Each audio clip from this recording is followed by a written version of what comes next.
সবচেয়ে বড় হতভাগাকে জানেন?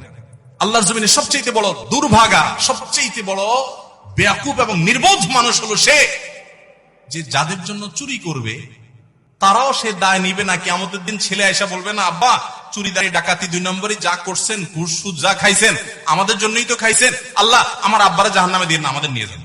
বলবে না ভাই, কোরআন বলেছে ইয়াউমা ইয়াফিরুল মারউ মিন আখিহি ওয়া উম্মিহি ওয়া আবিহি ওয়া সাহিবাতিহি ওয়া বানি।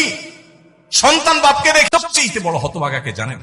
আল্লাহর জমিনে সবচেয়ে বড় দুর্ভাগা, সবচেয়ে বড় বেয়াকুব এবং নির্বোধ মানুষ হলো সে যে যাদের জন্য চুরি করবে তারাও সে দায় নিবে না। কিয়ামতের দিন ছেলে আয়সা বলবে না, আব্বা চুরিদারি ডাকাতি 2 নম্বরই যা করছেন, ঘুষ সুদ যা খাইছেন আমাদের জন্যই তো খাইছেন, আল্লাহ আমার আব্বারে জাহান্নামে দিয়ে না আমাদের নিয়ে যান।